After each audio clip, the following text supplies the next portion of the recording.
अखण्डमण्डलाकारं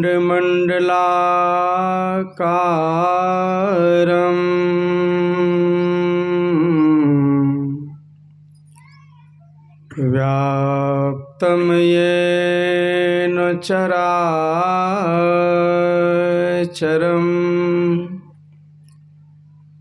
तत्पदं दर्शितं येन तस्मै श्री गुरुवे नमः। परम गुरुवे नमः। परात्पर गुरुवे नमः। परमात्मा गुरुवे नमः। आत्मा गुरुवे नमः। आदि गुरुदेव अनादि गुरुदेव अनंत गुरुदेव अखिल गुरुदेव चरण गुरुदेव शरण गुरुदेव। श्री गुरु महाराज चरणारविंद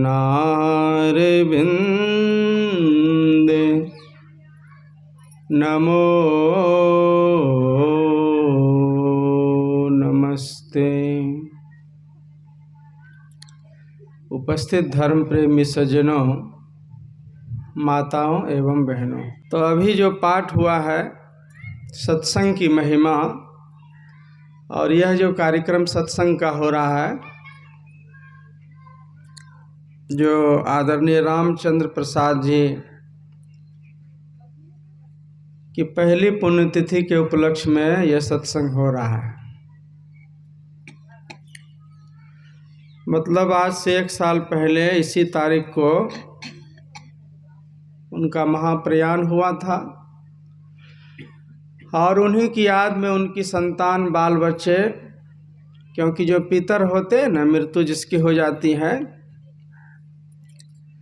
तो उनकी भी सुख सलामती के लिए सत्संग किया जाता है। क्योंकि वो सुख की अवस्था में जब रहता है तो वहीं से आशीर्वाद देता है कि इनको, अपने बाल बच्चों को वो देखता है सूक्ष्म रूप से कि हम जो इतनी बड़ी दुनिया, इतना लंबा समय दुनिया से पूरा करके आए, तो हमारे बाल बच्चे कैसे हैं, तरक्की कर रहे हैं, दुख में हैं, सुख में हैं। तो कई बार बड़े बुजुर्गों का आशीर्वाद हमें जीते जी तो लगता ही है, मरने के बाद भी लगता है। मरने से क्या होता है,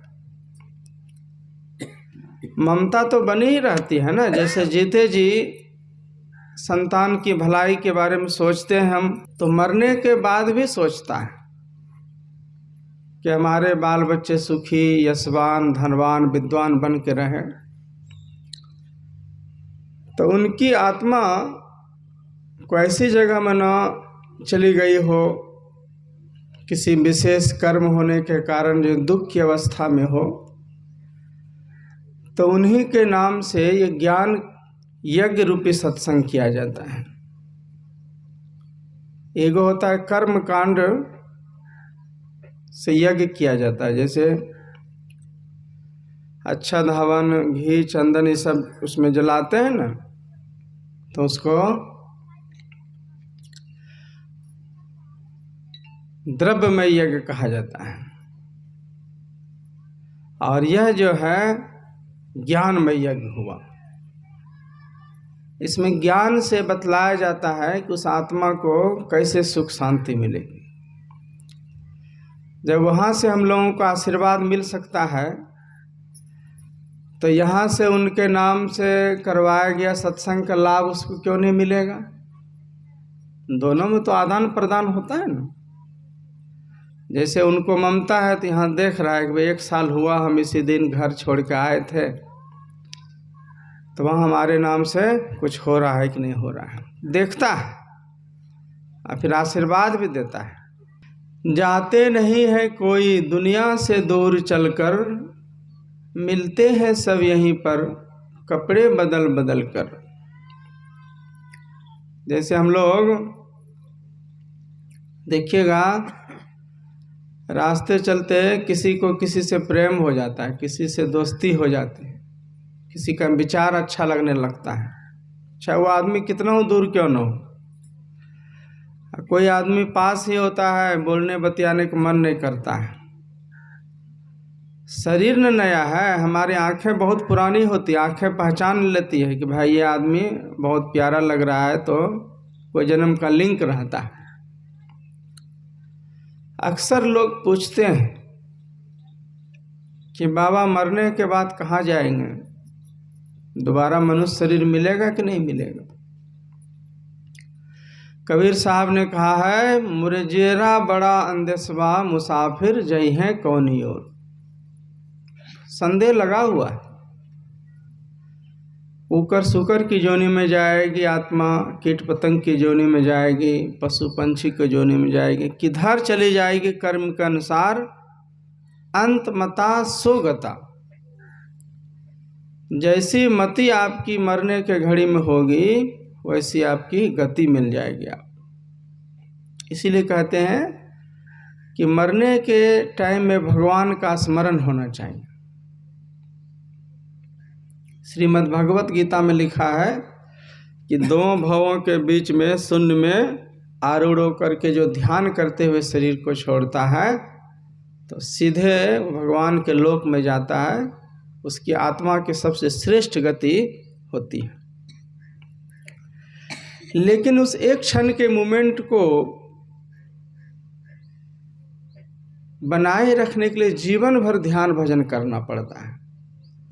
मरने की घड़ी में इतना साधारण नहीं है कि भगवान का नाम याद आ जाएगा।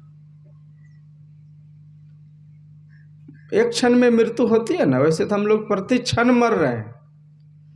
जैसे ही सांस लेते हैं नया जीवन मिलता है, और जैसे ही हम सांस को छोड़ देते हैं हमारी मृत्यु हो जाती है। लेकिन यह सिलसिला इतने लड़ीवार, इतना आहिस्ता, इतना अंदर ही अंदर सिस्टमेटिक ढंग से होते रहता है कि पता नहीं चलता है कि कब हमने सांस छोड़ा, कब दोबारा हमको सांस मिल भी गया। अब मरने की घड़ी में यही काम होता है, दूसरा कुछ नहीं है।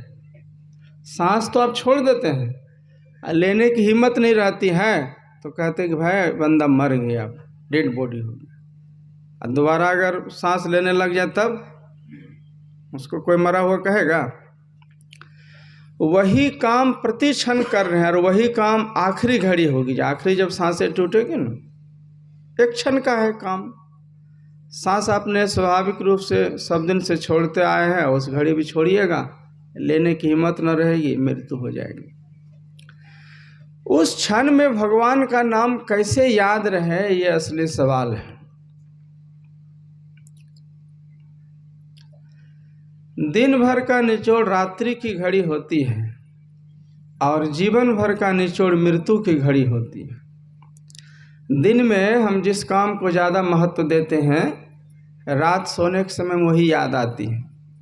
अब काम छूट गया, अब सुबह उठ के करेंगे, और सुबह जगने के बाद सबसे पहला काम वही याद आता है जो रात में सोने के समय में जो चीज़ माइंड में सोच के सोइएगा ना। अगर मोबाइल में कोई डरने वाला सीन देख करके सोइएगा तो रात सपने में भी डरिएगा। कोई चिंता फिक्र में सोइएगा, बहुत टेंशन में एक रात, तो सुबह उठ के वही टेंशन वाला ही बात सबसे पहले याद आएगी। आप सो जाते हैं, साधारण नींद नहीं आती है तो कोई दवाई भी खा लेते हैं, गोटी ऐसा नींद वाला। लेकिन चिंता की जो देवी है वो थोड़ी सोती है, वो तो सिरहाने में इंतजार में बैठी रहती है, कभी जगेगा मुल्ला फिर इसके दिमाग में माथा पर चढ़ जाएंगे। आप किसी तरह दवाई का असर से आधा बेहोशी में सोचते हैं नींद आ गई, जैसे आँख खुला वही रात में जो चिंता वाली बात जो दिमाग में घूम रहा था वही सुबह उठते सबसे पहला वही थॉट आएगा। ये तो जीवन भर का रहस्य है, दिन भर का, और वही जीवन भर का रहस्य। जीवन में जिस चीज को सबसे ज्यादा महत्व दीजिएगा, दिल से, दिखाने के लिए नहीं कि कोई धार्मिक अनुष्ठान हो रहा है तो नहीं भी जाने का मन है तो गांव वाला को दिखाने के लिए जरा चल जाते हैं, जरा ऐसा कर लेते हैं। दिल से अगर उस चीज को आपने आदर दिया है तो स्वाभाविक है मरने घड़ी याद आया है संतवाणी में, सपने में बौराय के धोखे हूँ निकसे नाम, वाके पग की पैतरी मेरे तन को चाम। संत कहते हैं कि कोई ऐसा भक्त है, गुरु का प्यारा शिष्य है, जो रात में सपने में बौरा करके भगवान का नाम लेता है, राम राम, शिव नाम, वाहेगुरु, जो आपको गुरु ने बताया है। कहते हैं ऐसे भक्त को भी हल्के में नहीं लेना चाहिए। बड़का भक्त हो गया जो सपने में भी एक बार भगवान का नाम लिया, इतना बड़ा भक्त हुआ, इतना बड़ा भक्त हुआ वो कि अगर उसके पैर में पहनने की जूती हमारे शरीर के चमड़े से बने तो भी मैं अपने को सौभाग्यशाली समझूं। तो इतना बड़ा सम्मान क्यों दिया? सपने में तो कोई भी कुछ भी बड़बड़ाता है, इसीलिए सम्मान दिया कि सपना बिल्कुल झूठा नहीं होता है। दिन में जिस चीज़ को हम खा नहीं पाते हैं, पहन नहीं पाते हैं, भोग नहीं पाते हैं, उसको हासिल नहीं कर पाते हैं, वही सपने में थोड़ा रूप रंग बदल करके आता है। जीवन से लिंक जुड़ा रहता है। सपना बिल्कुल झूठा नहीं है। आसमान में कभी कोई फूल नहीं खिलता है तो थोड़ी कोई सपना में देखता है कि आसमान में फूल खिल रहा है। जो चीज़ देखेगा वही ना सपने में याद आएगा। मैंने सुना है कि एक लड़की ने सपना देखा कि मेरे सपनों का राजकुमार आया हुआ है और मेरी उनसे शादी हो रही है। तो शादी के बाद दोनों दूल्हा और दुल्हन, लड़की जो है हनीमून मनाने के लिए जा रहा। तो राजकुमार, सपनों का राजकुमार, घोड़े पर बैठाया लड़की को, दे मारा चाबुक जोर से उसको। तो चाबुक जो मारा ना तो घोड़ा एकदम उड़ने लग गया, एकदम आसमान। बहुत दूर उड़ने के बाद लड़की पीछे बैठी थी तो धीरे से पूछती है, कहा पतिदेव कहाँ हम लोग चले जा रहे हैं? कहा तुम्ही ने कहा था कि हनीमून मनाने के लिए जाएंगे। कहा वो तो बात सही है, लेकिन जा कहाँ रहे हैं हम लोग, ये भी तो बताइएगा। तो उस दूल्हे ने, लड़के ने क्या जवाब दिया जानते हैं? कहा कि भाई सपना तुम्हारा, शादी तुम्हारी, घोड़ा तुम्हारा, दूल्हा तुम्हारा, हनीमून भी तुम्हारा, जहाँ जाने का मन है वहीं जाओ, हम बीच में हैं कहाँ। जैसे नई उम्र की लड़की थी, ख्वाब देख रही थी, वो लड़का तो कोई है नहीं, अपने वो ख्वाब में देख रही कि शादी भी हो रही है, हनीमून भी मनाने जा रहे हैं, वहाँ दूसरा कोई है। लेकिन ऐसा क्यों हुआ? स्वाभाविक है, नई उम्र की लड़की है तो उसको शादी विवाह और हनीमून और घूमना फिरना ये सब का सपना आना। दिन में जो जो चीज़ वो सोच रही थी, जो चीज़ प्राप्त नहीं कर सका, वो सपने में उसकी भरपाई हो रही है। भक्त जब गुरु का नाम लेता है सपने में, इससे सिद्ध होता है कि दिन में भी उसने गुरु के नाम को महत्व दिया है। उसने उठते बैठते, खेतों में काम करते, किचन में काम करते, उसने अपने इष्ट को का स्मरण किया, उनको महत्व दिया, और वह महत्व इतना सघन हो गया कि रात सोना भी उसका बेकार नहीं हुआ। सपने में भी गुरु महाराज को ही वो याद कर रहा है, सपना भी बेकार नहीं हुआ। इसीलिए तो संतवाणी में आता है, दिन को हरि सुमरन करो, रैन जाग करो ध्यान। तो दिन में सिमरन करेगा, रात भर बैठ के ध्यान करेगा तो सोएगा कब आदमी? अरे रात में सोने के समय मन को ध्यान में लगाते हुए सो जाइए आप, और वह सपना और निद्रित अवस्था भी बेकार नहीं जाएगा। सोने के समय में गुरु महाराज का ध्यान कीजिएगा तो जगने के समय में सबसे पहला ध्यान किसका आएगा? गुरु महाराज का ही आएगा। तो दिन भर का निचोड़ रात्रि की घड़ी होती है और जीवन भर का निचोड़ मृत्यु की घड़ी होती है। मृत्यु के घड़ी में अगर कोई भक्त सोचता है कि हम भगवान को याद करते हुए शरीर को छोड़ें, हमको ऐसा सौभाग्य प्राप्त हो, तो कैसे होगा?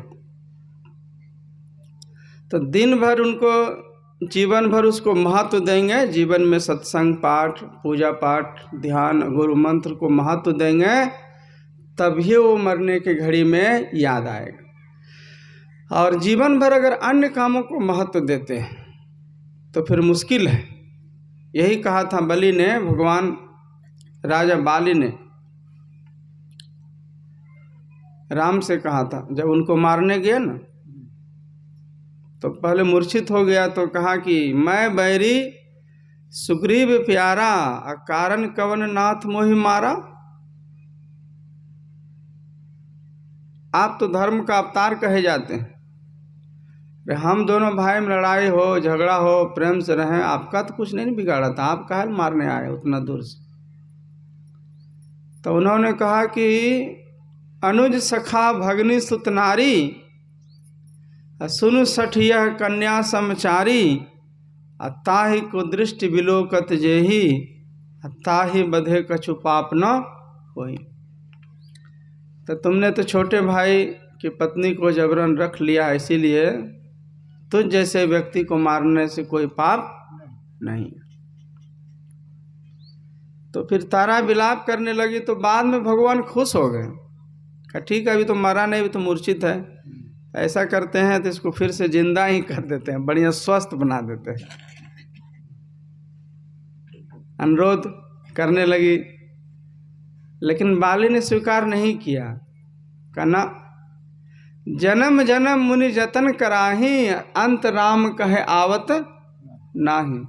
कितने ऋषि मुनि लोग कितने हिमालय में कंदराओं में साधना करते हैं कि आखिरी घड़ी किसी तरह भगवान का नाम स्मरण में आ जाए, लेकिन नहीं हो पाता है।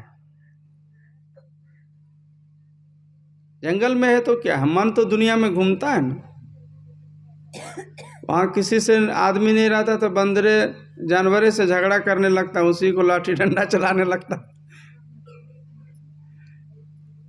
नफरत, प्यार, ईर्ष्या, वो मन का कि जो स्वभाव है, आप कहीं रहिएगा वहाँ आपको मिल जाएगा। तो नहीं हो पाता भगवान का नाम याद। और आप तो ऐसे घड़ी में, आप मेरे सामने में मरणासन की घड़ी में, ऐसा सुंदर सुनहरा अवसर दोबारा मिले न मिले, इसीलिए मैं अब ये शरीर छोड़ना चाहूँगा। सतगुरु मेरे जीवन की बस एक तमन्ना है, तुम सामने हो मेरे और दम ही निकल जाए। भक्त कहता है सतगुरु तेरे चरणों की थोड़ी धूल जो मिल जाए, सच कहता हूँ भगवन तकदीर बदल जाए। जीवन का उद्देश्य क्या है? इतना जप तप ध्यान सत्संग दान पुण्य स्नान त्याग तपस्या का एक ही सार है, सद्गुरु मेरे जीवन की बस एक तमन्ना। जीवन का भक्त यही कहता है कि तुम सामने हो मेरे, लेकिन सामने होना बहुत मुश्किल है। सब चीज में ना आत्मा लगी होती है। एक वृद्धा की मृत्यु हो रही थी, लोग घेर कर खड़े थे, कहा कि बूढ़ी माँ आखिरी समय है, जो भगवान का नाम लो, मुंह से उद्धार हो जाएगा, राम राम बोलो। तो बूढ़ी क्या कहते हैं, उतना अटपट हम नहीं बोलेंगे, उतना अटपट हम नहीं बोलेंगे, तब तक उसका प्राण पार हो गई। तो उतना अटपट नहीं बोलेंगे, 5-6 बात बोल दिया, लेकिन एगो राम राम वो नहीं बोल सके, जो छोटा सा था ना। इसीलिए नहीं बोल सकी कि कभी उसने जीवन में बोलने का अभ्यास नहीं किया था। जब आप किसी चीज़ का अभ्यास नहीं कर पाते हैं तो आखिरी घड़ी में कैसे याद आए। लोग कहते हैं कि मरने के घड़ी में 1000 बिच्छू का डंक लगता है, इस आत्मा को लगता है। जब शरीर छोड़ के 1000 बिच्छू का डंक क्या है जानते हैं? जहां जहां हमारी आशा होती है, जहां जहां हमारी ममता होती है, जहां जहां हमारी आसक्ति होती है, जिन जिन चीज़ों में, जिन जिन वस्तुओं में, जिन जिन व्यक्तियों में, वहाँ वहाँ मन हमारा जाता है, वहाँ वहाँ जाता है। जैसे मान लीजिए कि किसी की मोबाइल है, कीमती मोबाइल है, 40,000 50,000 का मोबाइल है, खो जाता, खो गया। तो खो गया तो एगो दुख हुआ ना। मोबाइल के लिए नहीं रो रहा है, उतने पैसे का जो लॉस हुआ उसके लिए वो अफसोस मना रहा है। दर्द भर जाता है, 2-4 दिन दुख हुआ, और कोई घाटा लग जाता है, कोई जानवर धूर गांव देहात में गरीब आदमी को देखिएगा, अगर बेचारी की एक बकरी भी मर जाए तो उसके लिए भी सब परिवार बैठ के रोता है। वो बकरी के लिए नहीं रो रहा है, वो बकरी के मरने से जो उनको 5,000 10,000 का जो हानि हुआ ना, तो उसके लिए वो बैठ के रोता है। फिर धीरे धीरे भुला जाता है। कोई जीवन में दुख आता है, कोई प्रिय आदमी बिछुड़ जाता है तो अफसोस मनाते हैं। तो ये सब एक एक बिच्छू के डंक के समान दर्द आपको दे करके जाता है, लेकिन उस दर्द को धीरे धीरे आप मैनेज समय के अनुसार कर लेते हैं। अब मृत्यु के घड़ी में क्या होता है, वही चीज़ होती है, एक साथ सब कुछ छूटता है। यहाँ तो एक एक करके छूटा, कभी कोई मरा, कभी कोई चीज़ बिछड़ा, एक समान मोटी रकम वाली वस्तु बिछुड़ जाए, आपसे खो जाए, अथवा कोई जान से प्यारा आदमी आपके नज़दीकी रिलेशन का आँखों से ओझल हो जाए। अब मरने की घड़ी में सब कुछ एक साथ छूटता है। आपका जेवर भी चला गया। अभी तो जितना देखिएगा बूढ़ी सब जोग जोग के कितना पैसा रखती है, कहीं पुतहू हाथ न लग जाए, नहीं तो साफ न कर दे। अब मरने के घड़ी में कहाँ पुतहू, कहाँ जेवर, कहाँ सास, कहने तक का मौका नहीं मिलता है कि आपका कोई प्रेमी है कि चाबी बेटा वहाँ रखा है, जरा फल्ला जगह संभाल लेना, कोई टाइम नहीं मिलता। तो जेवर छूट गया अलग, बाल बच्चे छूट गए, पति पत्नी छूट गया, खेत भी छूट गया, मोबाइल भी छूट गया, गाड़ी भी छूट गई, सब कुछ छूट गया। एक साथ सारी दुनिया जैसे कि भूकंप में आता है ना, ऐसे पलट जाता है। मृत्यु के एक झटके में सब कुछ आपका छूटता है। और जानते हैं, जितना जितना चीज़ छूटता है ना, उतना उतना चीज़ आपको दुख देता है, क्योंकि आत्मा उसको एक बार देखता है। एक बार बेटा को भी देख लिया, एक बार बेटी को देख लिया, एक बार संपत्ति देख लिया, एक बार फला चीज़ देख लिया, एक बार और चीज़ देख लिया। जिसमें आपको आसक्ति है सबको एक क्षण में देखना, लेकिन एक क्षण में कितना चीज़ देखिएगा आप। मान लीजिए यमराज से कहे जरा से हमको मोबाइल चलाने दीजिए लास्ट 1 सेकंड के लिए, तो 1 सेकंड का समय मिल जाए मृत्यु के घड़ी में, मान जाए वो थोड़ी देर के लिए। मोबाइल तो मोबाइल में भी तो बहुत तरह का ऐप है, इंस्टाग्राम चलाइएगा कि फेसबुक चलाइएगा कि व्हाट्सअप चलाइएगा कि यूट्यूब चलाइएगा, 1 सेकंड में आप क्या कर लीजिएगा। तो जो जो चीज़ छूटता है वही हमको दुख देता है कि हाय इतना प्यारा आदमी था, इतना जतन से फला चीज़ जमा किए, हम छोड़ के चले जा रहे हैं। तो हजारों चीज़ों से लोगों को लिंक है, एक ही चीज़ से ममता थोड़े है। किसी का गाय है, किसी का बकरी है, किसी का कुछ है। तो जिस जिस चीज़ों से आपको आसक्ति है और जब वो छूटती है, वही 1000 बिच्छू का डंक के समान होता है। जीते जी एक चीज़ बिछुड़ता है तो उसको एक बिच्छू का डंक आप बर्दाश्त कर लेते हैं, और मरने के घड़ी में हजारों बिच्छू एक के बार, आसक्ति ही बिच्छू का काम करता है। अगर आसक्ति नहीं हो किसी चीज़ में, वो पहले से रेडी रहे जाने के लिए दुनिया से। भगवान जिसके लिए भेजा था मैंने वो भक्ति वाला महत्वपूर्ण काम कर लिया, अब मैं आ रहा हूँ, नहीं भी बुलाओगे तो भी आ रहा हूँ, शरीर जर्जर हो गया, इसको रखने से क्या फ़ायदा है, मैं रेडी हूँ निश्चिंत होकर। जो सोचता है थोड़ा और समय मिल जाए और थोड़ा दुनिया का सुख भोग लें,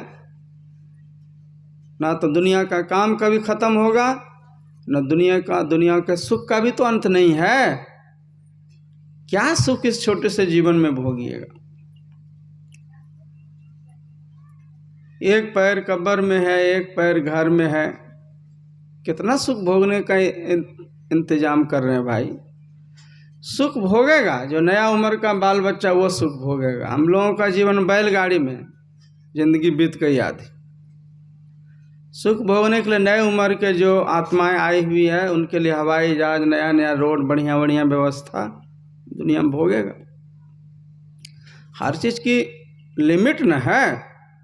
अब मरने घड़ी में भी भगवान को कहिएगा थोड़ा और जिंदा रहने दे दीजिए, और थोड़ा, इतना देर में क्या किए, इतना लंबा समय जो इधर उधर दुर्फंदी में बिताए, मरने घड़ी में और 2-4 दिन बच लीजिएगा तो क्या हो जाएगा।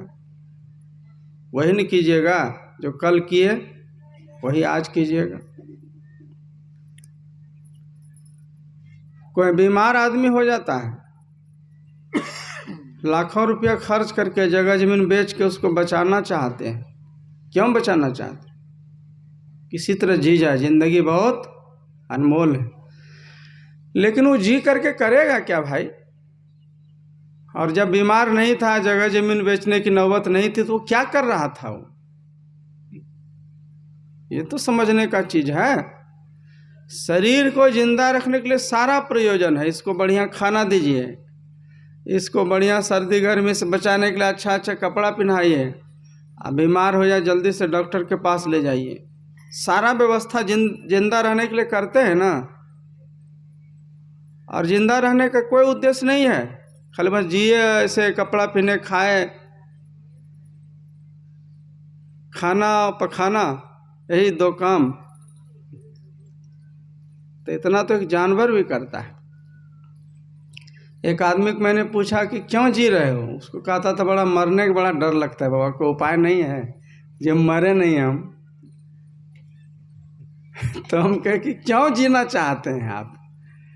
कहा कि चोखा भात खाने के लिए जी रहे हैं, वही हमको सबसे अच्छा लगता है। अजीब अजीब लोग बात बोलता है। जो कल किया वही आज कर रहे हैं, फिर कल वही परसों करिएगा। तो इसका उद्देश्य क्या है भाई। याद रखिएगा, अगर भजन नहीं किया, गुरु से युक्ति लेकर के ध्यान नहीं किया, अब भगवान के घर जब जाइएगा ना, तो भगवान ये नहीं पूछेगा कि दुनिया में भेजे थे तो पक्का घर में रहते थे कि झोपड़ी में रहते थे, बढ़िया बढ़िया पूड़ी मलाई खाते थे कि भुजिया सत्तू खा के रहते थे, बेटा बेटी अनुकूल था कि नहीं, पति अनुकूल था कि नहीं, पड़ोसी अनुकूल था कि नहीं, ये सब कुछ नहीं पूछेगा। सिर्फ यही पूछेगा कि इतना सुंदर शरीर दिए, इतना सुनहरा अवसर दिए, तुमने भजन किया कि नहीं किया। भजन किया है तो बेटा शाबाशी है, आओ तुम्हारा स्वागत है, गले से लगाएंगे। अब भजन नहीं किया, 20 को बहाना करिएगा कि सत्संग मंदिर दूर था, हमको घर में फुर्सत नहीं मिलता था, पड़ोसी रोज झगड़ा करता था, तो वो सब कुछ बहाना सुनने वाला नहीं है। वहाँ तमाम समस्या किसको नहीं है। आप राजा है तो क्या बूझ रहे हैं, वो एरोप्लेन में घूम रहा है तो उसको कोई समस्या नहीं है। गद्दी पर बैठा भी नहीं अभी ठीक से, अभी बैठने में देरी है, अभी ठीक से शपथ ग्रहण समारोह भी नहीं हुआ है, और लोग सोचते कैसे टांग खींचे उसको उतारें, उसको राजनीतिक षड्यंत्र चालू हो जाता है। गद्दी है, बाहर से देखने में लगता है बढ़िया एकदम गद्दी पर बैठा हुआ है सोफा पर, भीतर में कांटा चुभ रहा है उसको, ईर्ष्यालुओं का कांटा, दुश्मनों का कांटा, कांटा चुभ रहा है, चैन नहीं है उसको। तो सब तो दुखी है, अपने अपने प्रारब्ध के अनुसार सब कोई संसार में दुखी है, और कुछ न कुछ मात्रा में हम लोग सुखी भी तो हैं। सिर्फ अगर दुख होता दुनिया में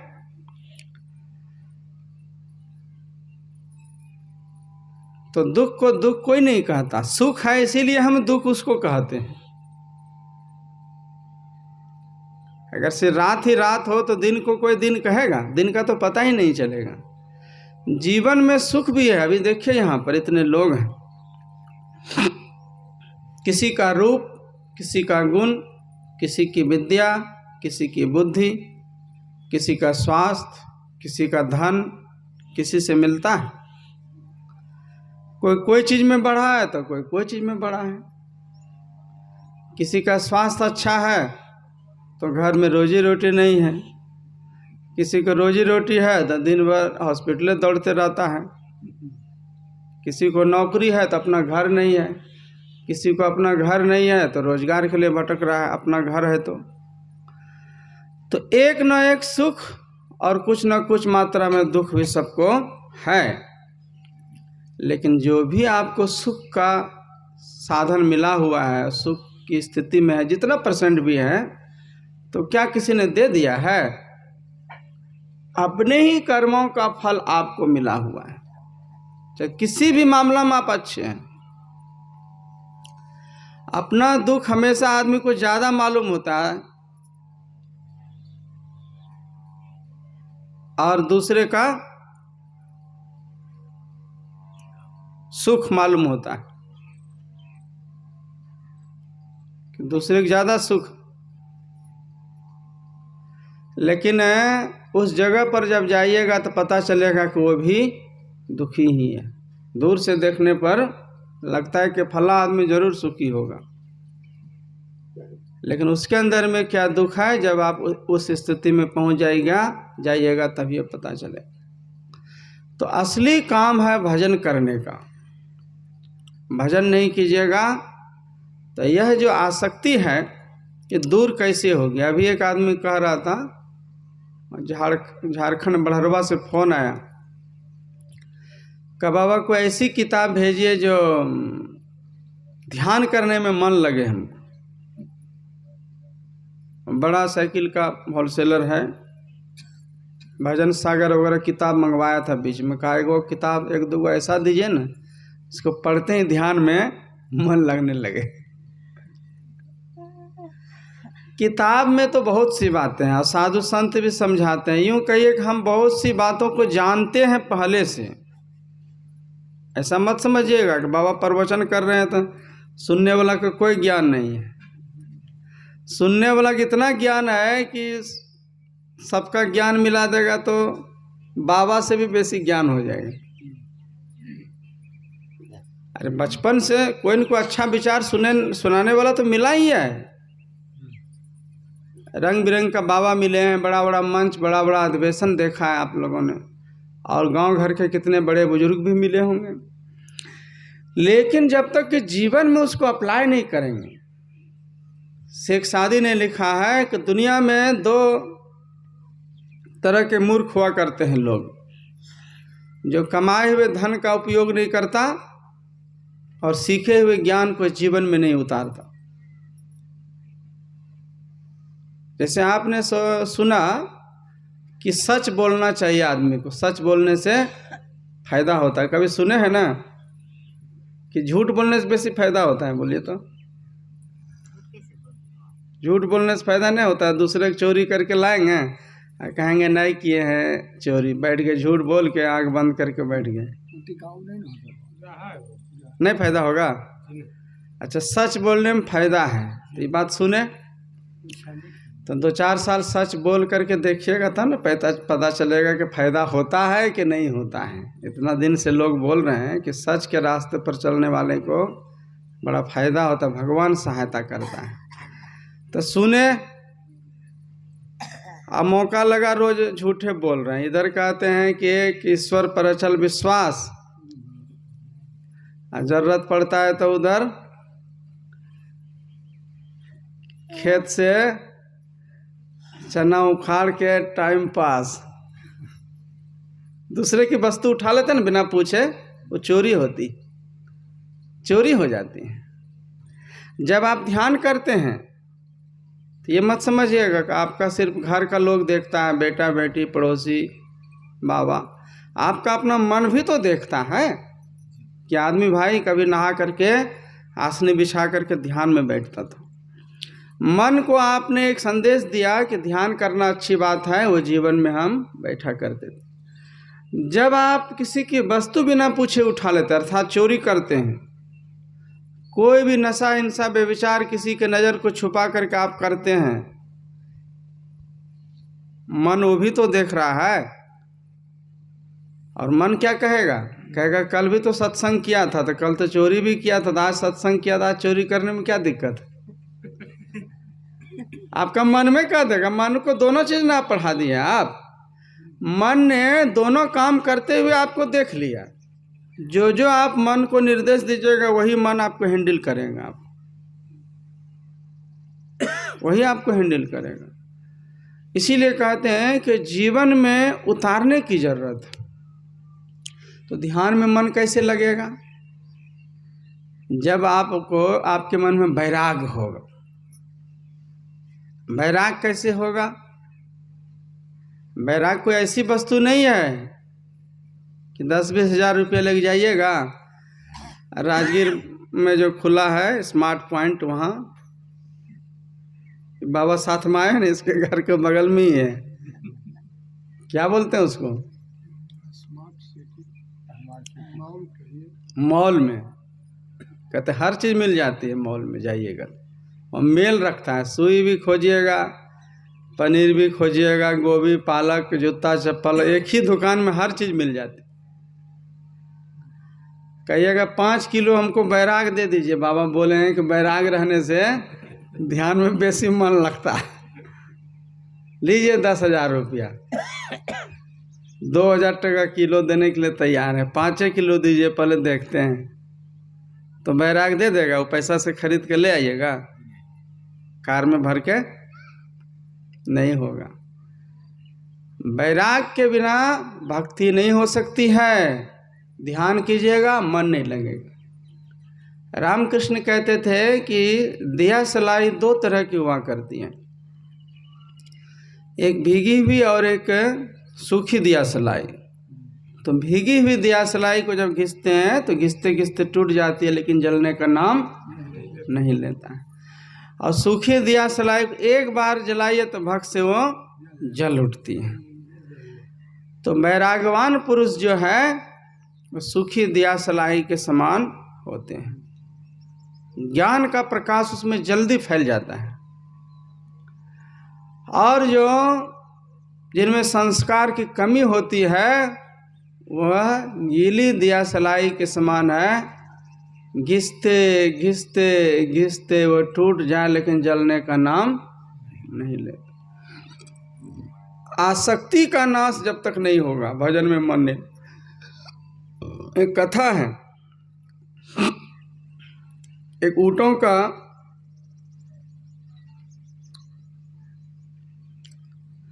सौदागर बहुत सा ढेर सारे ऊँटों को की काफिला को लेकर के वो कहीं से जा रहा था। रास्ते में संध्या हो गई, एक सराय में ठहरा। सैकड़ों ऊँट थी उनके पास में। तो एक ऊँट की रस्सी और खूंटी घट गई, बांधते न रात में विश्राम के लिए। तो सराय के मालिक के पास गया, कहा कि महाराज एगो रस्सी और थोड़ा सा कोई खूंटी का व्यवस्था कर दीजिए, एगो जानवर ऊँट को बांधने के लिए घट गया।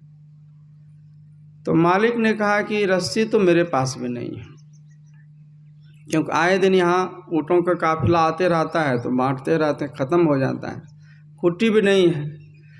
लेकिन मैं कहता हूँ कि तुम वहाँ खुट्टी गाड़ देना, रस्सी बांध देना ऊँट के गले में और उसका पीठ थप थप ठोक देना तो ऊँट तुम्हारा बैठ जाएगा।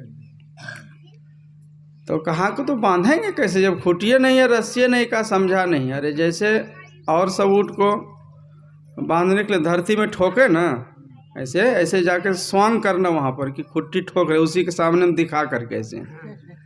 तो जानवर है वो सोचेगा हमको बांधने के लिए मालिक खुट्टी ठोक रहा है। और जैसे उसके गले में रस्सी घुमाते हो ना, ऐसे खाली हाथ को उसके गले में घुमा देना उसको, तो समझेगा कि रस्सी से हमको बांध दिया गया, आप पीठ को ठोक दीजिएगा तो बैठ जाएगा। सोचेगा रात का समय हो गया, सबको बैठा रहा है तो हम भी बैठ जाएंगे। बैठ गया वो। सुबह जब हुई ना तो सब ऊँट को उठाने लगे तो उठ गया, और जो बिना रस्सी वाला ऊँट था उसको उठावे तो उठवे नहीं करे, उल्टे बात हो गई। फिर दौड़ के मालिक के पास गया, कहा कि क्या जादू कर दिया आप जी, बिना सब रस्सी वाला सबको तो खींचे ऐसे ऐसे खुटिया खोले तो उठ गया, ये बिना रस्सी वाला अभी तक बैठले है, कोई जादू मंत्र तो नहीं कर दिया आप? क्या जादू मंत्र कर दिए? अरे खुट्टी उखाड़े, रस्सी उसका खोले गर्दन से जो उठेगा। कहा तो रस्सी बांधवे नहीं किए हैं तो कैसे खोलेंगे?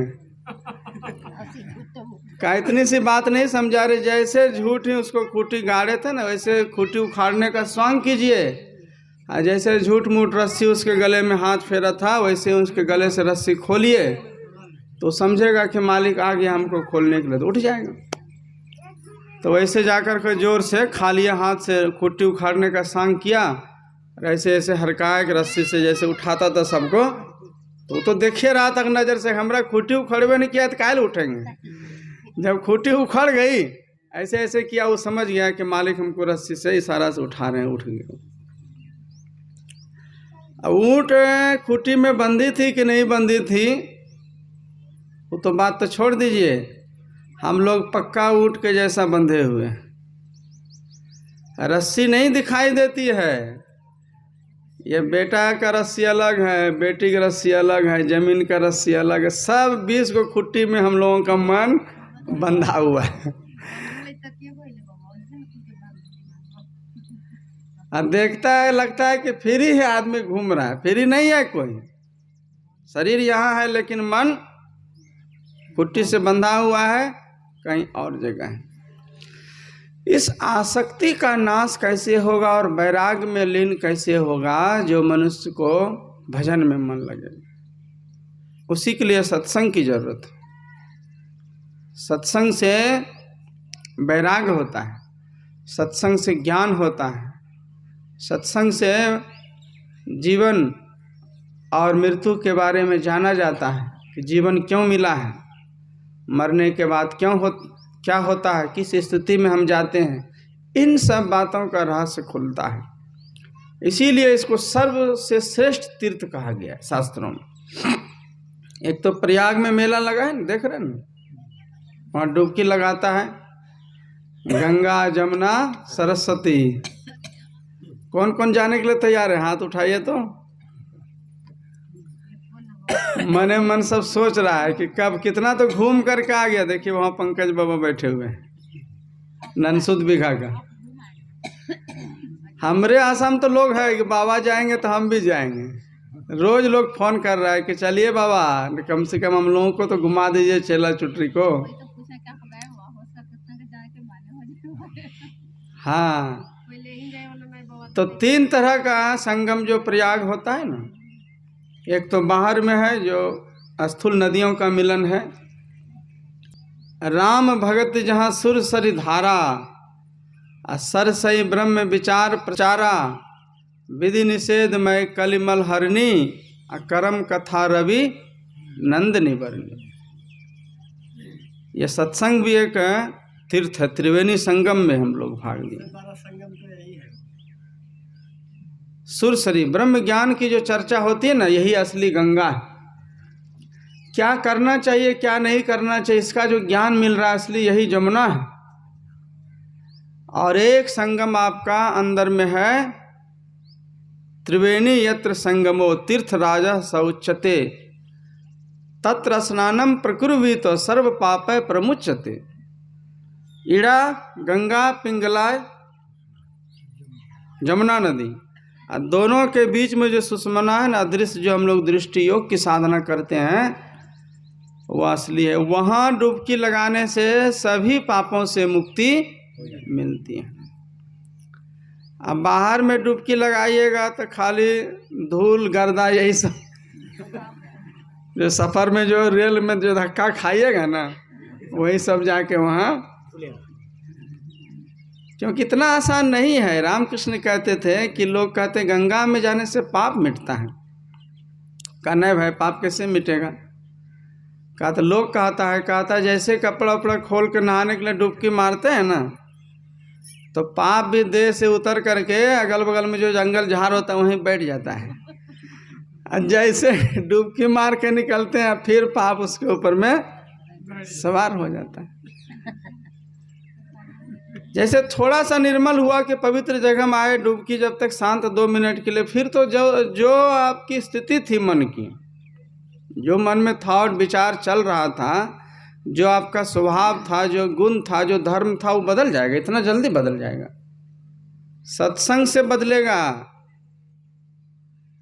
क्या है, पंडित पुरोहित सब शोषण करने के लिए बैठा है। कोई खैनी खा रहा है, कोई सुल्फा पी रहा है, वहाँ कोई ज्ञान देने वाला है? हरई शीश धन शोक न हरई, सो गुरु घोर नरक में पड़ई। शिष्य का धन तो हरण कर लिए, यजमानी कोई 11 कोई 21 दक्षिणा कटा रहा है।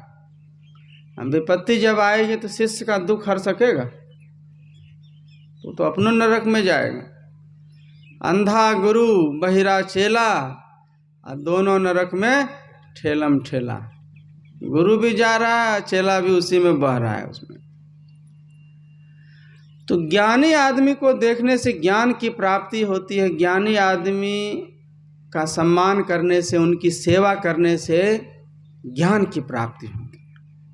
अभी जो हम लोग यहाँ बैठे हैं तो कितने लोग बैठे, सबके मस्तिष्क से अलग अलग किस्म के विचारों की आभा निकलती रहती है, हर आदमी के मस्तिष्क से। जैसे ये आदमी बैठा है तो ये कुछ और सोच रहा है, ये आदमी कुछ और सोच रहा है, अलग अलग सोच रहा है। जो जिस तरह का विचार रखने वाला व्यक्ति है वही सोच रहा है। विचार से ही आदमी तो महान होता है।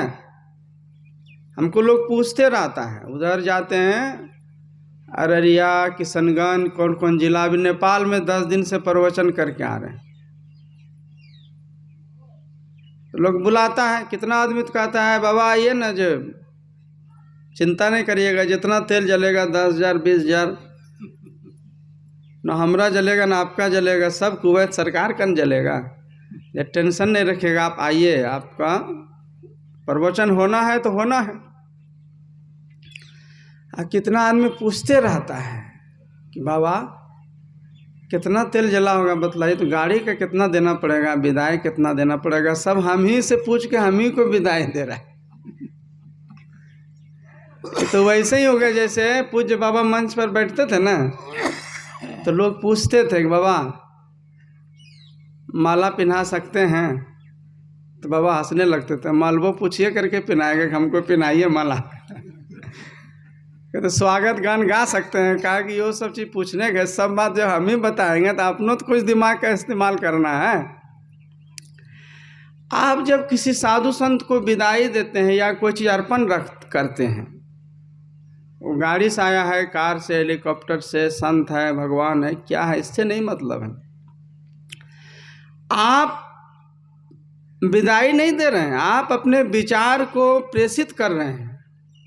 जो चीज़ आप थाली में रखिएगा ना, पैसा तो असूल चीज़ बहाना है, उससे आपका विचार, संस्कार, सोच समझ सब जुड़ा हुआ है।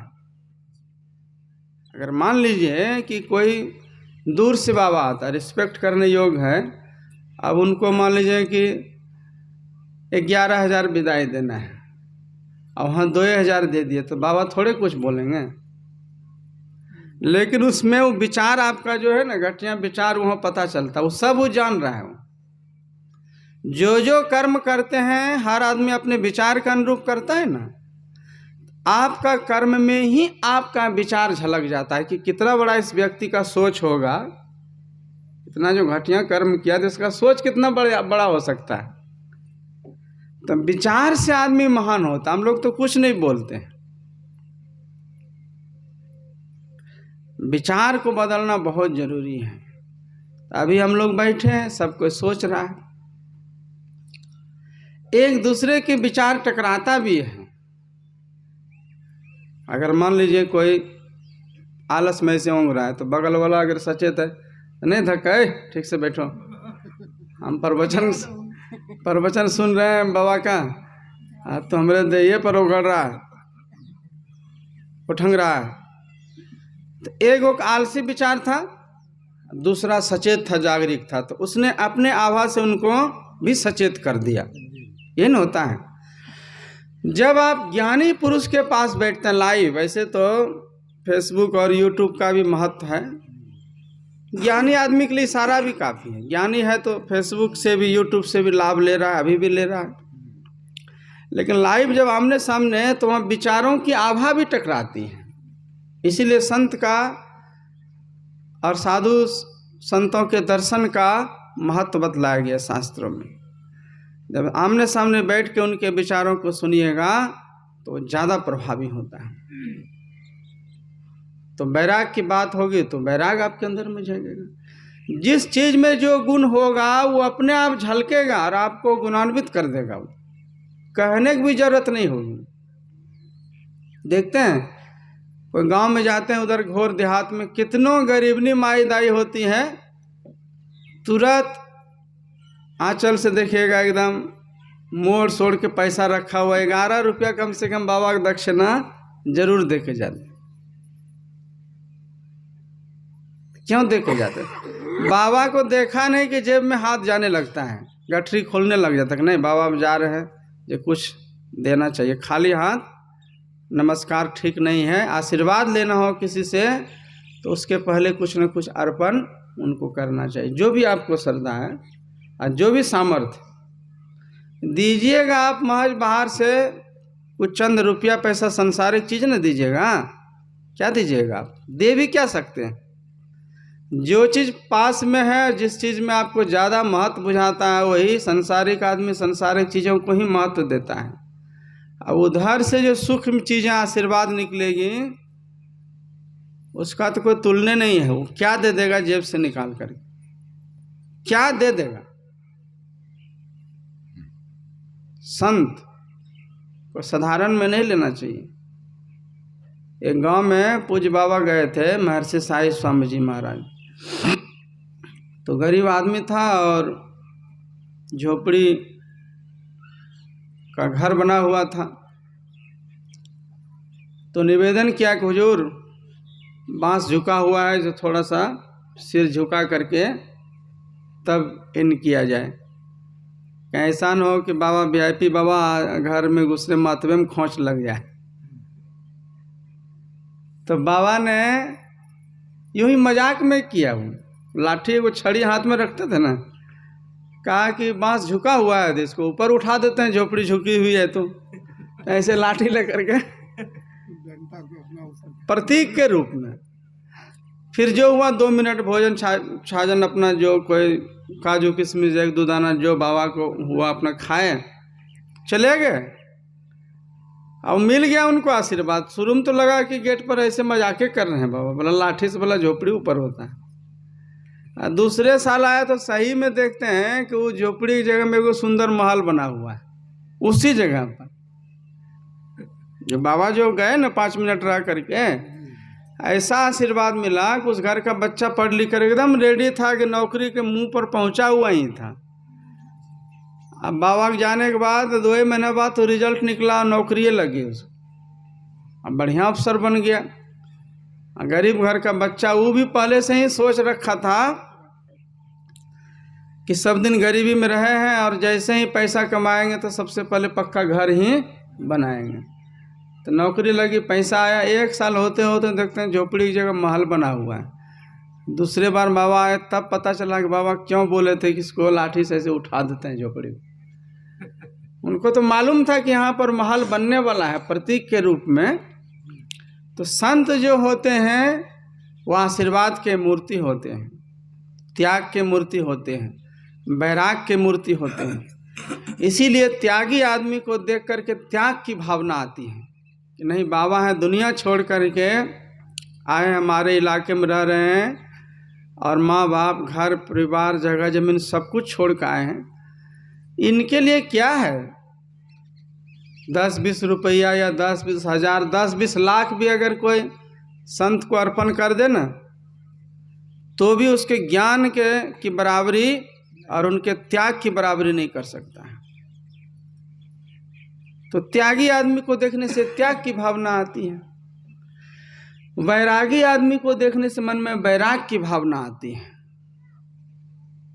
और ध्यानी आदमी को देखने से ध्यान करने की प्रेरणा मिलती है। इसीलिए कहते हैं कि संग का रंग लगता है। जैसे व्यक्ति का संग कीजिएगा वैसा रंग लगेगा। तो यही सत्संग की महिमा है जो सुन रहे थे कि करु सत्संग भरम गढ़ टूटे, दुख दरिद्र निकट नहीं आवे, पाप गगरिया फूटे, करु सत्संग भरम गढ़ टूटे। गुरु नानक देव जी कहते हैं सुनिए दुख पाप का नाश। सत्संग को सुनने से दुख और पाप घटने लगता है। क्यों घटने लगता है भाई? सुनने से कैसे घटेगा? उसको सुनेंगे, याद रखेंगे, जीवन में उतारेंगे तब न घटेगा। लेकिन यहाँ नहीं, खाली कहते सुन लिया अगर ध्यान से तो उसी समय से दुख और पाप घटने लग गया। इसीलिए कि जो चीज़ आप विचार सुन लेते हैं तो माइंड में वो घर कर जाता है और आज न कल वो कर्म करने के लिए आपको प्रेरणा मिलती है। और जब आपसे अच्छा कर्म होने लग जाता है तो दुख अपने आप घटने लग जाएगा। जो पुराना जो कर्म बचा हुआ वही न रहेगा। नए कर्मों में अगर सुधार हो गई, सुधार कर लिया आपने, तो दुख अपने आप घटेगा। तो इसको ध्यान से सुनने का भी बहुत महत्व। तो पुण्यतिथि में लोग इसीलिए सत्संग कराते हैं। गुरु नानक देव जी कहते हैं इधर आप घूम जाइए, इधर से आप घूम जाइए, इधर से। घल्ले आए नानका सद्दे ही उठी जाए। घल्ले मीन्स होता है जब जीव को भेजते हैं परमात्मा तो इस दुनिया में आते हैं, सद्दे ही उठी जाए। जब वो बुलावा आ जाता है परमात्मा का तो आदमी को जाना भी पड़ता है। लेकिन जाना और आना तो लगा ही रहेगा। एक जाता है, एक आता है। शरीर जर्जर है, उसको जाना भी जरूरी है। लोग क्या कहते हैं कि बड़ा अच्छा आदमी था भाई, चलते फिरते शरीर छोड़ दिया, किसी से ज़्यादा सेवा नहीं लिया। तो पूछते रहते हैं लोग, बूढ़ा बूढ़ी सबके, बाबा घुटना में बड़ा दर्द होता है, कोई दवाई ववाई नहीं जानते हैं? तब इस उम्र में अब दवाई काम करेगी। जब ग्रीस जब सब खिया गया, सब खत्म हो गया, तो दवाई कैसे काम करेगी? कपड़ा है भाई, एक तरफ सिएगा दूसरा तरफ फटेगा। जैसे एकदम जर्जर कपड़ा है, उसको आप सुई लेके नया खरीदने नहीं जाइए वहाँ राजगीर मॉल में, यहीं पर सोचिए सुई लेके, तो एक तरफ रफ्फू कीजिएगा तो दूसरे तरफ फटेगा ना। आँख बनवाने जाइएगा तब तक दांत टूट करके बैठा हुआ है, दांत बनवाने जाइएगा तब तक घुटना जवाब नहीं दे रहा, चलने से इनकार कर रहा है। तब उसको समझाते हैं चिंता मत करिए, जब नया जन्म होगा ना आपकी, छोटा छोटा हाथ मिलेगा, छोटा छोटा पैर मिलेगा, खन खन दौड़ते रहिए। बच्चा के देखते हैं जैसे सीढ़ी से बोलेंगे दौड़ के आने में तुरंत दौड़ करके चला आता है। नई ऊर्जा है, उसको कुछ नहीं है, देखते हैं अपने ही नाचते रहता है। उसको कितनों बैठ करके रहने का ही है, नहीं बैठ के रहें। अब बूढ़ा आदमी को कोई चीज़ लाने में लगता है कि 100 कोस दूर में रखा हुआ है।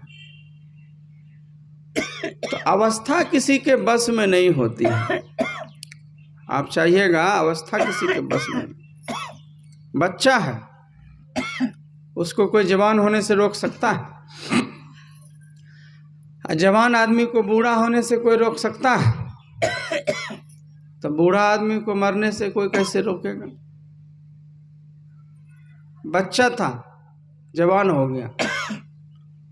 हर चीज का हम लोग मुहूर्त निकालते हैं, जैसे जन्म लेता है या मृत्यु का तारीख सब कुछ हुआ ना।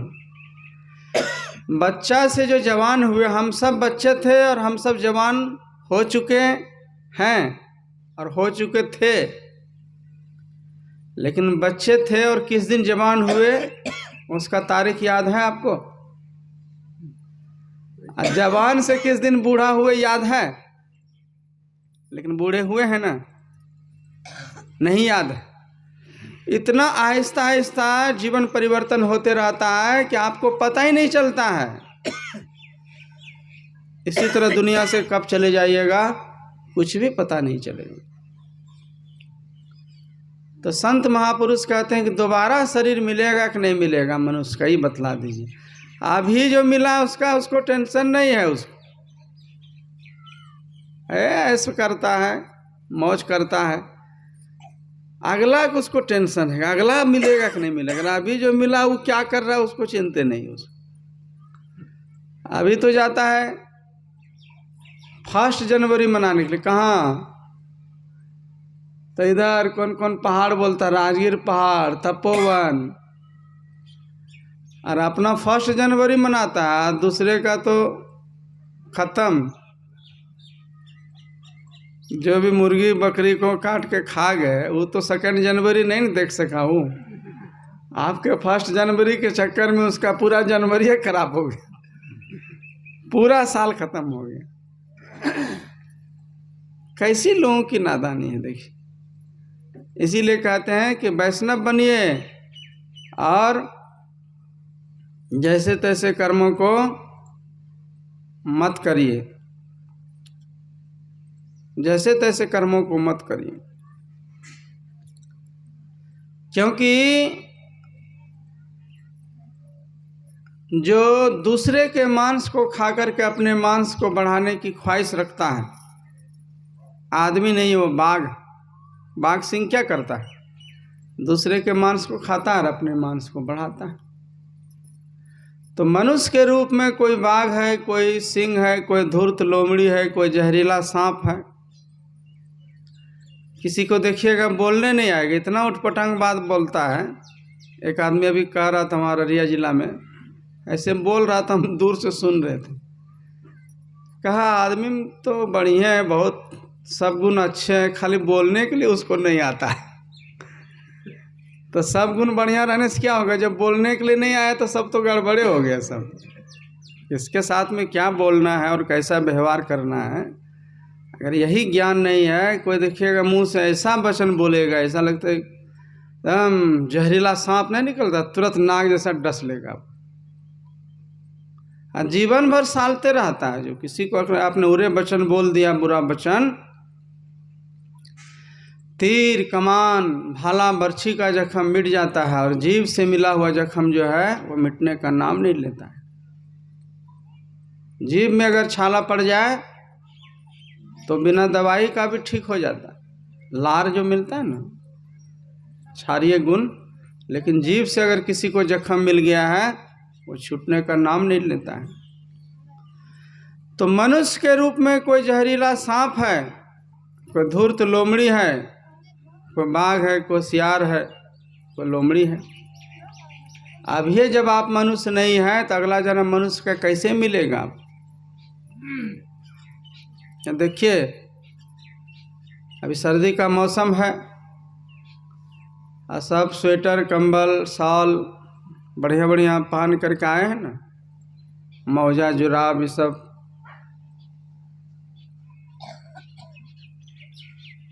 क्यों पहने इसको और कब की कमाई है ये? शरीर को सर्दी से बचाने के लिए रंग बिरंग का वस्त्र धारण किया है ना। लेकिन ये अभी की कमाई नहीं है, पिछले सीजन में या पिछले साल आप जो स्वेटर कंबल खरीदे होंगे वही सब पहन रहा है। नया जो होली का पर्व आएगा और नया साल में कोई बढ़िया दिन आएगा तो उसमें कैसा वस्त्र खरीदिएगा आप, कैसा वस्त्र आने वाला आपको। अभी जैसी कमाई चल रही है इसके हिसाब से अगला सीजन में वस्त्र खरीदिएगा। पहले कैसे, पहले कमाई अच्छी थी तो अच्छा पिन के आए हैं, और अगर आमदनी कम जाए तब तो कहिएगा कि हल्के में निकाल लेते हैं, सस्ते कपड़ा लेकर के चले जाते हैं अगला सीजन में। और आमदनी अगर बढ़ जाए तब कहिएगा नहीं बढ़िया मॉल में चलते हैं, थोड़ा सा बढ़ा हुआ रेट वाला लेकर के आते हैं। शरीर ये वस्त्र है, ये शरीर भी तो वस्त्र के समान है। पहले सीजन में अर्थात पहले जन्म में जो जो कर्म आपने किया था उस हिसाब से यह शरीर रूपी वस्त्र आपको मिला हुआ है। माँ है, बाप है, भाई है, बहन है, गुरु है, सत्संग है, खेत है, खलिहान है, राजा भी है, गाँव है, नालंदा जिला है। जिसको जहाँ जन्म होना था, जहाँ शादी होनी थी, सब कुछ मिल गया। अगला जीवन अगर चाहते हैं इससे बेहतर होने के लिए अभी का कारोबार को सुधारना पड़ेगा। मतलब अभी का जो कर्म है ना, इससे बेहतर रूप चाहते हैं, इससे बेहतर धनवान के घर में जन्म लेना चाहते हैं, इससे बढ़िया सत्संग ध्यान का आपको समय मिले, ऐसे फैमिली में आपका अवतार होना अगर चाहते हैं आप, तो अभी कर्म को सुधारना पड़ेगा। अभी के निर्णय से अगला शरीर आपको मिलने वाला है। और ध्यान भजन को महत्व दीजिएगा। आखिरी घड़ी में गुरु महाराज को याद कीजिएगा तो आत्मा कभी भी अधोगति में नहीं जाएगी। मन पछतई है अवसर बीते, दुर्लभ देह पाए हरिपद भजऊ, कर्म वचन अरुहित। शरीर मिला हुआ है, यह बर्फ की तरह है। गर्मी के दिनों में बर्फ का ढेला ला कर रखते हैं ना, आप पानी में मिला के, शरबत में मिला के उसको नहीं यूज कीजिएगा तो बह जाएगा कि नहीं, गल करके बह जाएगा कि नहीं। तो शरीर आपका प्रतिदिन बर्फ की तरह धीरे धीरे कमज़ोर होते जा रहा है। आपको लग रहा है वही आदमी भोरे उठ करके आ गया जिसको कल देखे थे, वही आदमी है। जिसको कल देखे थे वो आदमी आज नहीं है। एक दिन में तो सोच, विचार, बुद्धि, आयु सब बदल जाती है। एक दिन का उम्र तो कम से कम निश्चित घट गया, लेकिन ऐसे देखने में लगता है कि वही है जिसको कल देखे थे, वो नहीं है। तो इसको रोज ध्यान में लगाना है। कैसे ध्यान में लगाना है? एक मंत्र का जप करना है, एक गुरु का ध्यान करना है, और एक टक से अंधेरे में बैठ करके सामने अंधेरे को देखना है।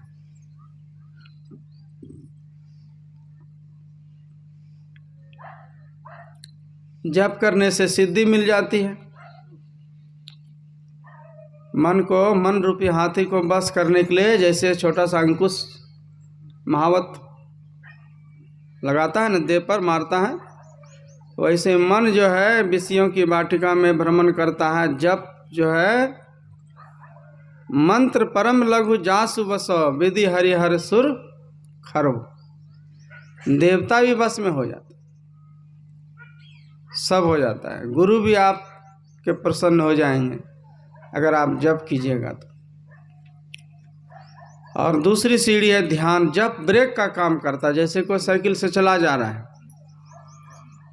और उसको रोकना है तो पहले ब्रेक लगाएगा ना, तो मन भाग रहा है तो जप रूपी ब्रेक से मन को रोकिए। और आपको मुड़ना है, अंतर्मुख होना है, तो किसी मुड़े हुए व्यक्ति का ध्यान कीजिए, अर्थात संत सदगुरु का ध्यान कीजिए, तो आप भी अंतर्मुख हो जाइएगा। और संसार में जुड़े हुए व्यक्ति का ध्यान कीजिएगा तो जो भी कसर है और जुड़ जाइएगा आप। इसलिए ध्यान की महिमा है, जो पहुँचे हुए संत जन हैं उनसे पूछो पथ की बातें, जो 12 बाट के बीच फंसा वो लक्ष्य दिखाना क्या जाने। जो अपने बारह बाट में भटक रहा है तो दूसरे को लक्ष्य क्या दिखाएगा। इसलिए संत सदगुरु का ध्यान करने के लिए बतलाया गया है। जिसका आप ध्यान करते हैं उसका गुण आपके अंदर में आता है। क्रोधी व्यक्ति का ध्यान कीजिएगा, क्रोध का भाव आएगा। तामसी व्यक्ति का ध्यान कीजिएगा, तमस स्वभाव बन जाएगा। राशि व्यक्ति का ध्यान कीजिएगा, राशि वाला गुण आ जाएगा। जब आप सात्विक व्यक्ति का ध्यान करते हैं, संत सदगुरु का ध्यान करते हैं, तो आपके अंदर में सात्विकता का भाव आता है। जब आप किसी सदाचारी व्यक्ति का ध्यान करते हैं, आपके अंदर में सदाचार का भाव आता है। और जब आप किसी ध्यानी और पहुँचे हुए संत का ध्यान करते हैं तो आपके के अंदर में दैविक शक्ति आ जाता है, आध्यात्मिक गुण आ जाता है।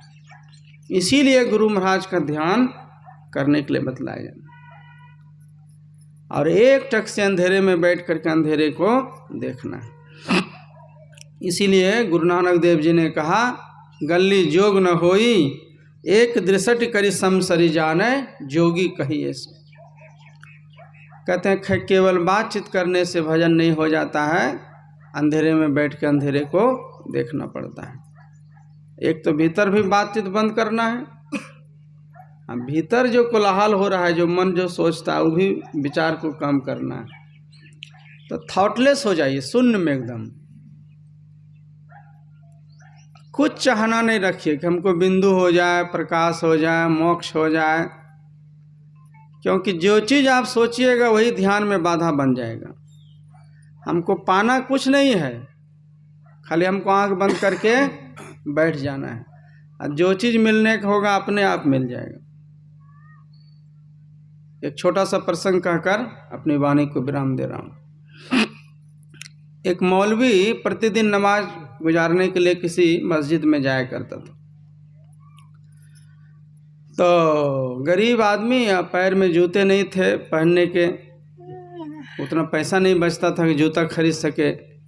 तो गर्मी का दिन होता था तो पैर बहुत जलता था, और रोज़ खुदा से, अपने अल्लाह ताला से शिकायत करता था, ऐ मालिक परमात्मा, देखो तो मैं डेली तुम्हारा भक्ति करने के लिए, इबादत करने के लिए, नमाज गुजारने के लिए आता हूँ,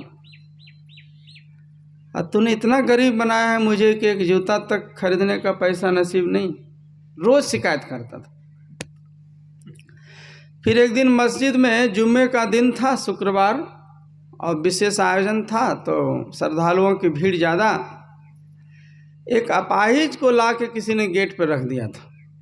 अपाहिज ऐसा था कि दोनों पैर उनके कटे हुए थे।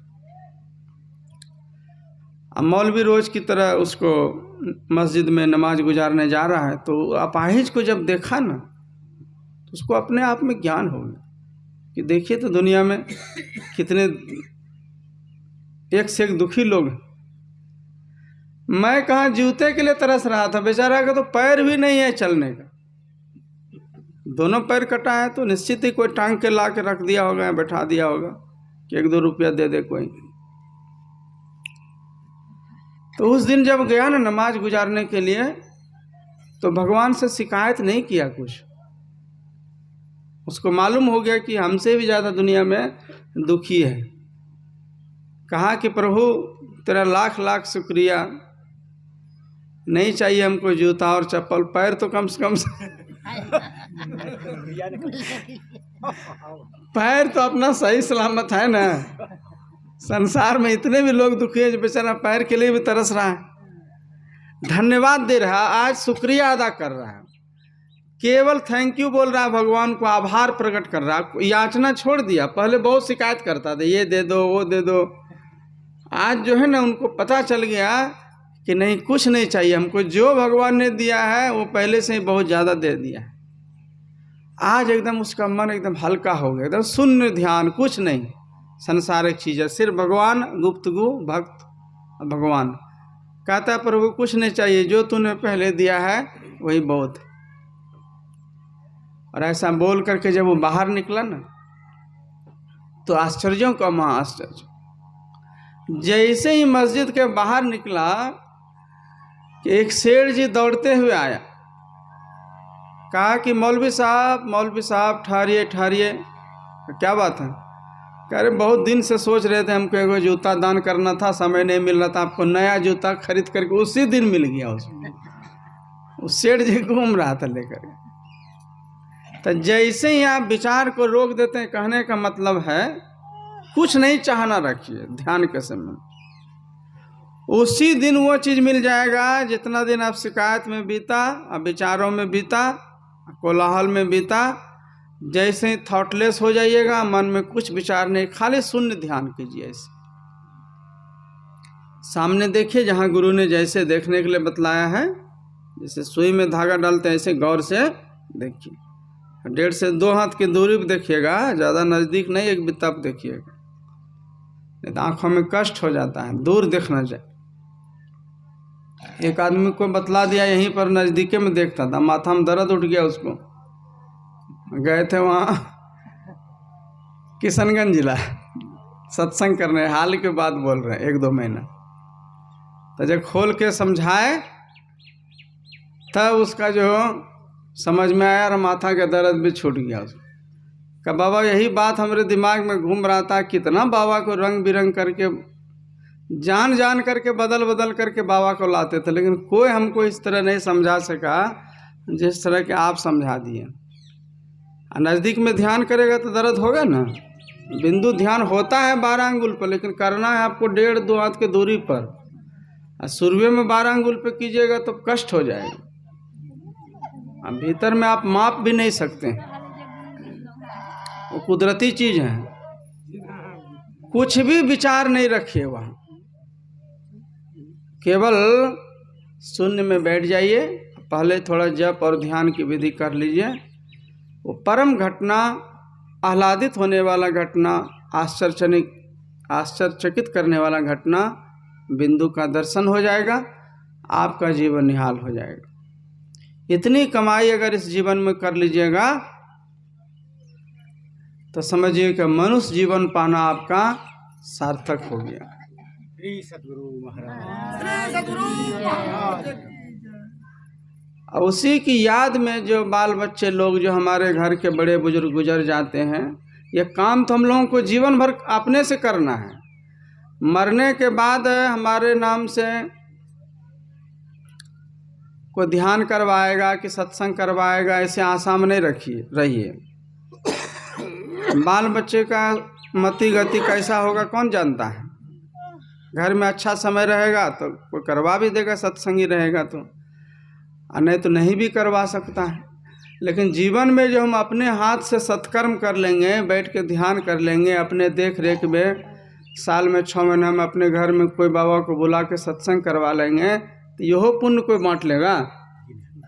अपने हाथ से किया वो कैसे बांटेगा भाई? जिस गुरु से आप दीक्षा लिए हैं उसके ऋण से उऋण होने का कोई दूसरा उपाय नहीं है। कभी साल में, कभी 6 महीने में कोई बाल बच्चे का जन्मदिन हो, कोई बड़े बुजुर्गों का पुण्यतिथि हो, कुछ न कुछ मुख्य रख करके आदमी को सत्संग करवाते रहना चाहिए। जब ज्ञान का प्रचार आपके गांव घर में होता है तो बाल बच्चे पर अच्छा संस्कार पड़ता है, निगेटिव ऊर्जा घर से बाहर भाग जाती है और हमारा मन सात्विकता में लग जाता है। जितना देर हम लोगों ने प्रवचन सुना तो केवल प्रवचन का ही लाभ नहीं हुआ, इतना देर हम लोग गलत सोच से भी बचे रहे। अगर आज सत्संग हो रहा, कल इस टाइम में नहीं हो रहा था तो कहाँ थे हम लोग? अपने अपने घर में थे कि नहीं थे? तो कोई कहीं था, कोई कहीं था, कोई मोबाइल देख रहा होगा, कोई खेत में दूसरे का साग भी तोड़ सकता है, कुछ भी कर सकता है।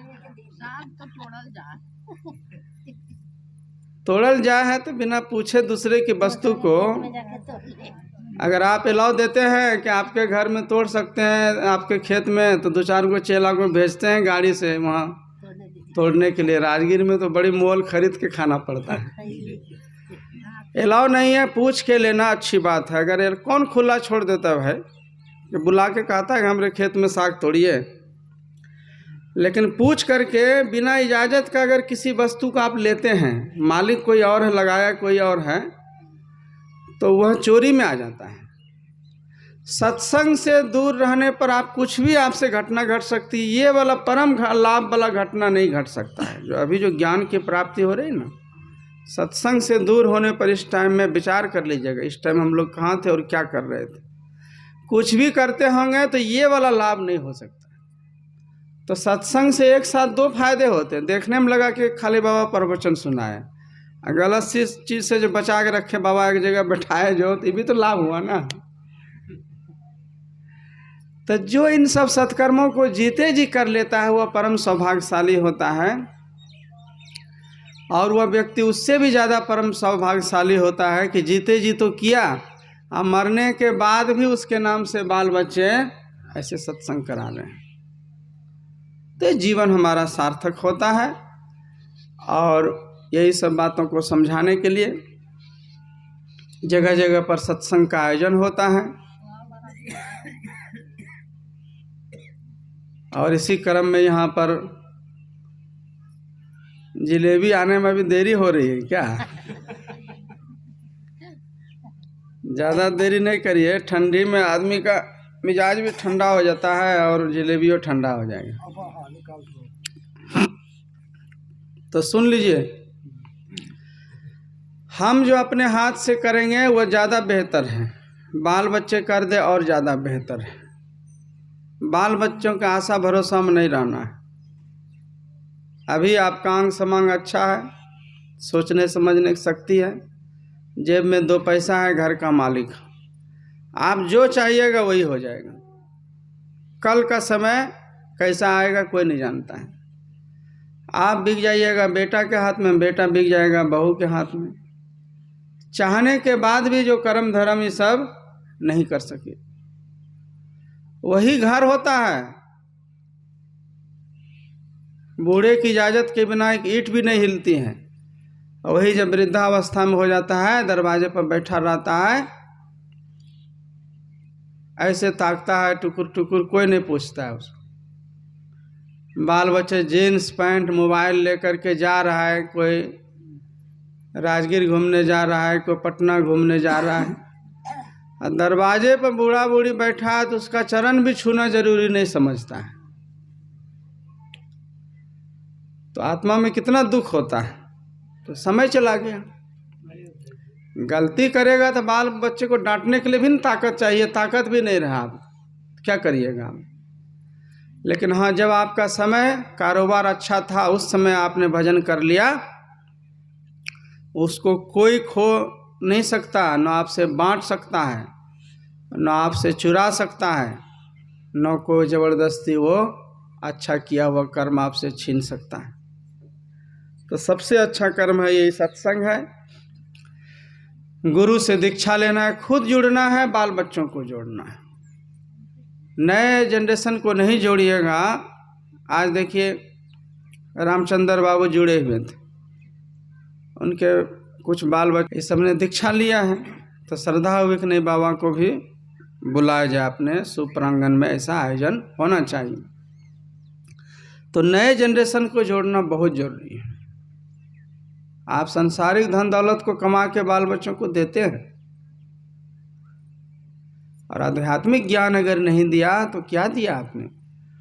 एक ऐसे नश्वर वस्तु को थमा दिया जो अगर जीने नहीं आएगा तो वह धन उसके लिए नुकसानदेह भी हो सकता है। आज दुखी है, धन के ढेर पर बैठने के बाद भी लोग दुखी हैं। धन क्या करेगा? करोड़पति आदमी है तो उसके घर में क्या झगड़ा नहीं होता है? टाइल्स मार्बल लगा है, जरा सा बेटा पुतो को जरा सा बात ऐसा कह दिया जो विचार का अनुकूल नहीं हुआ, तुरंत आत्मा में चोट पहुंच जाती है। तो विचार की शुद्धि कैसे होगी? विचार की शुद्धि तब होगी जब आप खुद सत्संग को महत्व दीजिएगा, और इस सत्संग से अपनी संतान को, जिससे कि आप इतना प्यार करते हैं, सारे जीवन की संपत्ति देते हैं, तो उसको अच्छे गुरु के पास ले जा करके दीक्षा भी उसको जरूर दिलवाइए,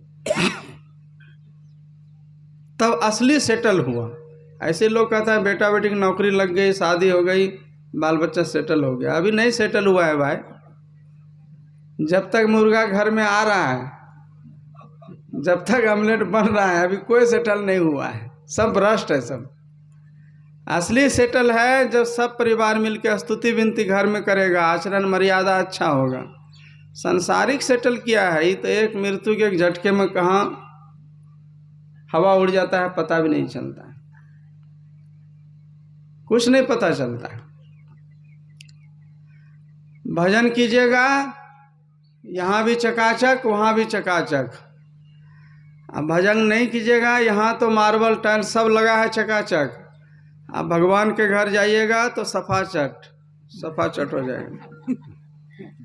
वहाँ कोई रिस्पेक्ट नहीं मिलने वाला, वहाँ सिर्फ भजन करने वाले व्यक्ति का ही रिस्पेक्ट होता है जो आपने जीवन में अच्छा कर्म किया। इसीलिए खुद जुड़िए, औरों को जोड़िए, इससे समाज का भला होगा। चोर भी साथी संगत खोजता है। चोरी करने जाएगा तो अपने विचार का आदमी रहेगा तब ना।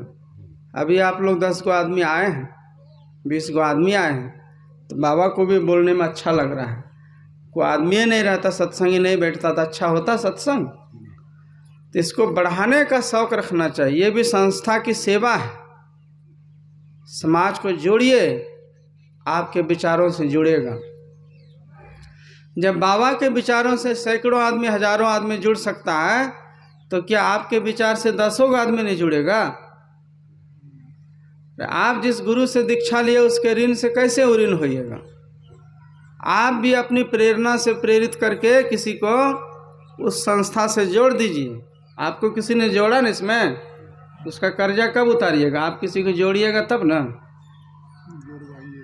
और किसी को भले याद नहीं रहे, दीक्षा दिलवाने वाले को लोग जरूर याद रखता है कि इसी के प्रेरणा से हम दीक्षा लिए, कोई अच्छे संस्था में दाखिल हुए, हमारा कुल खानदान परिवार का संस्कार बदल गया, हमारा घर वैष्णव हो गया, हमारे घर में ध्यान पूजा होने लगा, हमारे घर में लोग मेल मिलाप से रहने लग गया। आपको भूलेगा कोई? एक भी आदमी को अगर प्रेरित करके अगर आप दीक्षा दिलवा देते हैं तो समझिए कि आपका जीवन सार्थक हो गया। तो खुद जुड़िए, औरों को भी जोड़ने का शौक़ रखिए। समाज में मेल से रहिए, घर में मेल से रहिए। जिद्दीपन स्वभाव नहीं रखिएगा कि हम जो कहे हमारे बात सही है। बाबा लोग क्या कहते हैं कि हमारी बात को इसलिए नहीं मानिए कि हम किसी की बात को, कि बहुत बड़ा महात्मा है या बड़ा ज्ञान की बात करता है, इसलिए मानिए कि आपके दिमाग में सही जचता है, आपको ठीक लगता है तो मान लीजिए। तो जिद्दीपन जो है नुकसानदेह होता है। घर में, समाज में एक दूसरे की भावना का कदर कीजिए। हो सकता है आप अच्छे हों, आप कोई विचार किसी को कह रहे हैं, आप अपने हिसाब से सब अच्छे रहता है, जो भी बोलता है ना वो कहता है कि हमसे ज़्यादा कोई समझदार नहीं दुनिया में, ये नहीं सोचता है। लेकिन जो अगला है सामने में जिसको समझा रहे हैं, उसका संस्कार कैसा है उसको भी देखना पड़ेगा। हमारी बात को कितना % मान सकता है। जो दूसरे की भावना को कदर करता है और तालमेल से बना करके संसार में जीता है, उसी का जीना सार्थक होता है। जो जिद्दीपन है, अहंकारी स्वभाव का है और कटु वचन बोलने वाला व्यक्ति है, तो उसका खुद जीवन दुखी होता है और उसके आसपास के लोगों का भी जीवन दुखी हो जाता है। जब घर में खटपट हो जाएगा तो ध्यान करिएगा, मन नहीं लगेगा। तो घर में भी सुख शांति से रहने के लिए सहनशीलता की आवश्यकता होती है। और जो सहता है वो लहता है, जो उब जाता है सो डूब जाता है। तो सहिएगा तो बहुत तरह का चीज़ आपको मिलेगा। तो यही आप लोगों की सेवा में कहा गया। बोलिए श्री सतगुरु महाराज की जय। अच्छा पिन्हाने दीजिए ना। बोलिए श्री सतगुरु महाराज की जय। बैठिए।